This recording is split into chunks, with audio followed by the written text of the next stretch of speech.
সুপ্রভাত বন্ধুরা, আরও একটি নতুন ব্লগে আপনাদের সকলকেই স্বাগত জানাই। আজকে সকাল থেকে একদম দুপুর অবধি আমি কিভাবে কাটালাম সেই নিয়েই থাকবে আজকের ব্লগটা। আপনারা আমার সাথে থাকুন আর পুরো ব্লগটা দেখতে থাকুন। সকালে আজকে ঘুম থেকে উঠেই যখনই ব্যালকনিতে এসেছি আর চারিদিকটা দেখে আমি তো অবাক হয়ে গেলাম। আমি ভাবলাম আমি কি দার্জিলিংয়ে চলে এলাম নাকি। এত কুয়াশা, চারিদিকটা কিচ্ছু দেখা যাচ্ছিল না। বেশ কিছুদিন ধরে দুর্গাপুরে কিন্তু এইরকম অবস্থায় সকালবেলাটা। আর এই যে সবজিওয়ালাও চলে এসেছে, সবাই সবজি কিনতে ব্যস্ত। সকাল থেকে সবাই যে যার নিজের কাজে ব্যস্ত। তো দুর্গাপুরের মতোই আর কোন কোন জায়গায় এরকম সকাল হলে কুয়াশাচ্ছন্ন হচ্ছে সেটা আপনারা আমাকে অবশ্যই কমেন্ট করে জানাবেন। এবার রান্নাঘরে চলে এসেছি। সকাল থেকে একদম জলখাবার বানানোর জন্য সব কিছু রেডি করা হচ্ছিল। আর আজকে জলখাবার বানাতে কিন্তু দিয়া আমার হেল্প করছিল। তো একটু কালো জিরে, শুকনো লঙ্কা ফোড়ন দিয়ে ফুলকপি ভাজা হতে বসিয়ে রেখেছিলাম। কড়াইতে তেল গরম করা হয়ে গেছে আর এই আটাটা আমাকে দিয়া মেখে দিয়েছে। আজকে একটু লুচি আর আলুর চচ্চড়ি খেতে ইচ্ছে হয়েছে আমাদের। তো প্রেশার কুকারে তেলটা গরম করে একটু পাঁচফোড়ন দিলাম আর আলুগুলো ছোট করে কেটে রেখেছিলাম। ওর মধ্যে নুন, হলুদ, একটু কাশ্মীরি লঙ্কার গুঁড়ো দিয়ে বেশ ভালো করে নাড়াচাড়া করে আলুটাকে ভেজে নিলাম। আর এদিকে আমার ফুলকপি ভাজাটাও মোটামুটি হয়ে এসেছে, এটা ঢেকে রাখবো। আর এদিকে লুচি ভাজার জন্য তেলটাও বেশ ভালো মতো গরম হয়ে গেছিলো। তো দিয়া এদিকে লুচিগুলো সব বেলছিল। তারপর একটু কাঁচা টমেটো আর কয়েকটা চেরা কাঁচা লঙ্কা দিয়ে দিলাম আর একটু গরম জল দিয়ে ঢাকনাটা বন্ধ করে দুটো সিটি দিলেই কিন্তু আলুর চচ্চড়িটা হয়ে যাবে। আজকে দিশার খুব ইচ্ছে হয়েছে ঘর ঝাড় দেওয়ার আর ঘর মোছার। কানে হেডফোন লাগিয়ে মনের আনন্দেও কাজ করছে। তো দিদিকে দেখে মাঝে মাঝে ওর এই কাজগুলো করতে খুব ইচ্ছে হয়। তো আমাকে বললো, তুমি তো প্রত্যেক দিন এই কাজগুলো করো, আজকে আমি তোমার কাজে হেল্প করে দিচ্ছি। তা আমি বললাম ঠিক আছে, কর তাহলে। আর এই যে দিয়া এদিকে লুচিগুলো বেলছিল আর কয়েকটা রুটিও ওকে বললাম আগে বেলে দে, কারণ ওর বাবার জন্য 3-4টে রুটি করে দেবো আর ওই ফুলকপি ভাজাটা দিয়ে আর একটু শশা কেটে দিলেই হয়ে যাবে। ওর বাবা টিফিনটা নিয়ে চলে যাবে। আর এই যে লুচি আর আলুর চচ্চড়ি খেয়ে কাজে আর কি বেরোবে। তো আলুর চচ্চড়িটা হয়ে গেছে, ওই দুটো সিটি পড়ে গেছিলো, আমি গ্যাসটা বন্ধ করে দিয়েছিলাম আর তারপরে ওপর দিয়ে দিয়েছিলাম একটু ধনেপাতা কুচি। তো এই আলুর চচ্চড়িটা মানে আমাদের ঘরে সবারই খুব প্রিয় খাবার একটা। লুচি আর আলু চচ্চড়ি হলে আর কিছুই ওদের লাগে না দিয়া দিশার। আর তার সাথে যদি পরোটা হয় সেটাও ওরা খুব ভালোবাসে। যাই হোক, দিয়া সব লুচিগুলো একা হাতে বেলে নিয়েছিল আর তারপরে এই যে লুচিগুলোকে ও ভেজে দিচ্ছিল। আর আমি এদিকে গরম গরম লুচিগুলো নিয়ে চলে যাচ্ছিলাম ডাইনিং টেবিলে। প্লেটগুলো সব রেডি করে নিয়েছিলাম আর এই যে জলখাবারটাকে বেড়ে নিচ্ছি। আর আমরা কিন্তু সবসময় আটার লুচিটাই খাই, মানে আমাদের বাড়িতে একেবারেই ময়দার লুচি হয় না আর ময়দার পরোটাও আমরা খাই না। ময়দাটা মানে খুব একটা আনা হয় না বললেই চলে। তো মাঝে সাঝে হয়তো একটু ইচ্ছে হলে, শখ করে হয়তো কখনো একটু কচুরি খেতে মন হলে আমরা ময়দাটা খেয়ে থাকি। আর না হলে এমনি প্রত্যেক দিন যদি বলবেন তাহলে আমরা লুচি, পরোটা সব কিছুই আটা দিয়েই করি আর কি। যাই হোক, এবার খাবারটাকে বেড়ে নিচ্ছি আর দিয়ার বাবাও বসে পড়েছে খেতে। আগে ওকে দিয়ে দেবো, ও খাওয়া দাওয়া করে চলে গেলে তারপরে আমি এদিকে দিয়া দিশাকে নিয়ে আমিও জলখাবারটা খেয়ে নেব। আর তারপরে এই যে দুপুরে রান্নাবান্না করতে হবে। বেশ অনেকটা বেলা হয়ে গেছে, মানে বেশ কিছুদিন ধরে না আমাদের খুব দেরি হয়ে যাচ্ছে। সকালে কি হচ্ছে বলুন তো, ঘুম থেকে উঠছি আর চারিদিকে এরকম অন্ধকার কুয়াশা দেখে আবার শুয়ে পড়ছি। এর জন্য এত দেরি হয়ে যাচ্ছে কাজের। তো সবাই মিলে লেগে পড়েছে আর কি কাজে। আর এই যে দিশার আজকে খুব ইচ্ছে হয়েছে ঘর ঝাড় দেওয়ার, ঘর মোছার। কানে হেডফোন লাগিয়ে মানে ও কাজটা করছে খুব এনজয় করে আর কি। আর মাঝে মাঝে একবার করে বাবাকে, আমাকে আর দিদিকে খুব বকাবকি করছে। বলছে আমি এত কষ্ট করে ঘরটা মুছছি আর তোমরা ঘরটা পাড়িয়ে নষ্ট করছো। তো আমি ওকে বারণ করলাম, আমি বললাম এখন মুছিস না, বাবা চলে যাক, তারপরে এই যে জলখাবার খাওয়া হয়ে যাক, তারপরে ঘরটা মুছবি। না, তখন তুমি আমাকে তাহলে মুছতে দেবে না। ওর আজকে মানে এত ইচ্ছে হয়েছে আর কি। আর এই কাজগুলো দিশা একদমই করে না বললেই চলে, কখনোই করে না। আজকে ফার্স্ট টাইম করছে। আর দিয়াই করে, দিয়া করে, না হলে আমি করি। আর মাঝে মাঝে ওর বাবাও করে দেয় ঘর ঝাড়ু দেওয়া, মোছা।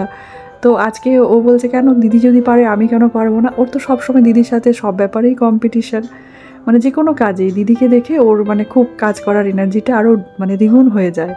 যাই হোক, সকালে খুব তাড়াহুড়ো থাকে প্রত্যেক দিনই। আর এখন শীতের দিনের বেলা তো দেখতে দেখতে যেন 12টা বেজেই যাচ্ছে। তো আজকে জলখাবার খেতে বেশ অনেক লেট হয়ে গেছিলো।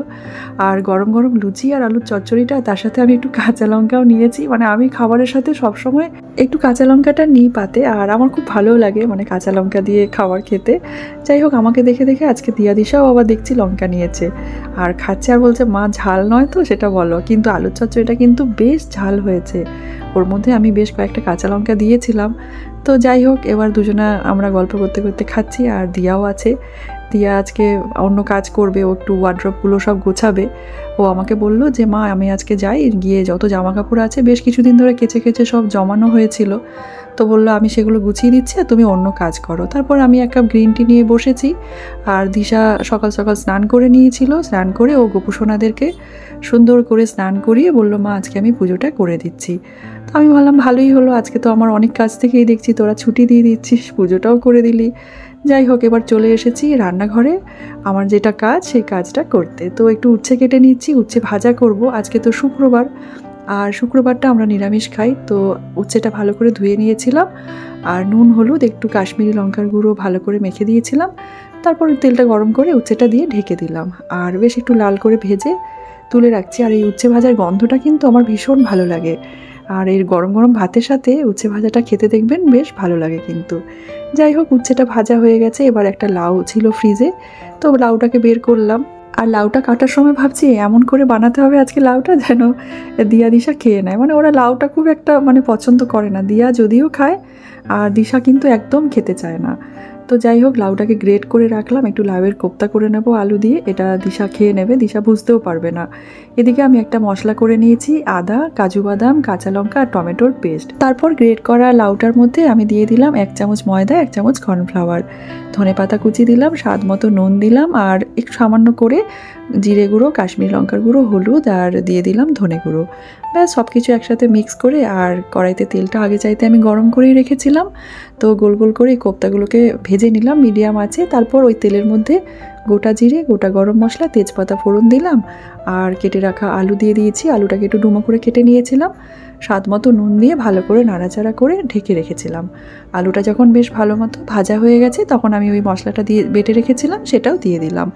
তারপর এক এক করে গুঁড়ো মশলাগুলো দিয়ে দিলাম, আর একদম মিডিয়াম আঁচে মশলাটাকে খুব ভালো করে কষিয়ে নিলাম। আর মশলাটা যখন বেশ ভালো মতো কষানো হয়ে গেছে, মশলা থেকে তেলটা ছেড়ে গেছিলো, তখন আমি ওর মধ্যে দিয়ে দিলাম গরম জল। ঝোলটা যখন ফুটে উঠেছে তখন ভেজে রাখা লাউয়ের কোপ্তাটা দিয়ে দিলাম, আর বেশ ভালো করে নাড়াচাড়া করে নামাবার আগে দিয়ে দিলাম ধনেপাতা কুচি। তো হয়ে গেছে আমার লাউয়ের কোপ্তা কারি। আর একটু উপর দিয়ে ঘি দিয়ে দিলেও ভালো লাগতো, তবে আমি আজকে যেহেতু ধনেপাতা দিয়েছি সে কারণে আর ঘিটা দিলাম না। তো যাই হোক, দুপুরে রান্নাবান্না সব কিছুই কমপ্লিট করে ফেলেছি। লাউয়ের কোপ্তা, উচ্ছে ভাজা, আর একদম গরম গরম ধোয়া ওঠা ভাত। আমার তো এরকম গরম ভাত হলে মনে হয় একটু ভাজা বা যে কোনো রকমের একটু ভর্তা বা বাটাবুটি হলেই আর কিছুই প্রয়োজন পড়ে না। দেখবেন গরম ভাতের সাথে কিন্তু যে কোনো খাবারই খেতে খুব মানে স্বাদ লাগে। যাই হোক, লাউয়ের কোপ্তাটাও নিয়ে নিলাম, আর দিশা তো খেয়ে নেবে, বুঝতেও পারবে না ও কি খাচ্ছে।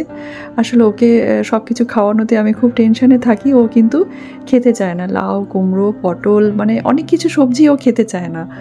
আর দিয়াকে নিয়ে কিন্তু কোনো ঝামেলা নেই, ছোটোবেলা থেকেই দিয়াকে যাই দিতাম রান্না করে ও সবই খেয়ে নিত।